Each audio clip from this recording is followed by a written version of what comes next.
એનો ઘન વત્તા બીનો ઘન, તો એ શું થશે? પહેલા કૌંસમાં a પ્લસ બી, બીજા કૌંસમાં એનો વર્ગ માઇનસ એ બી પ્લસ બી સ્ક્વેર. આ સૂત્ર છે, રાઈટ? હવે દાખલામાં કઈ રીતે ઉપયોગ થાય તો તમે જુઓ કે અહીંયા આ ગુણાકાર સ્વરૂપે છે, આ ગુણાકાર સ્વરૂપે છે, રાઈટ? ચિહ્ન ના પીવો તો ગુણાકાર સમજવું.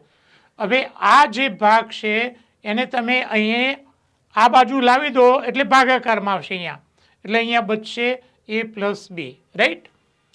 આ પ્રકારની વિગત આપી હોય તો જવાબમાં પહેલી અને બીજી સંખ્યાનો સરવાળો કરી દેવાનો.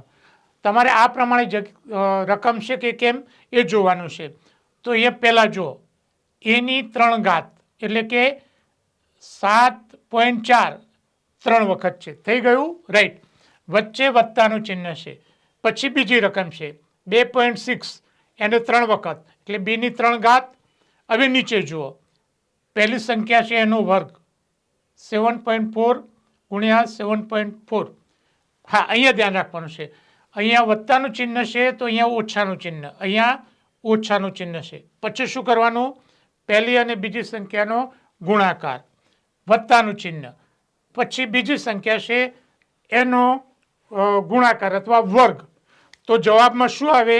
a પ્લસ બી, એટલે a બરાબર 7.4, બી બરાબર 2.6. આ બંને જવાબ સરવાળો કરજો એટલે આ એનો સીધો જવાબ આવી જાય.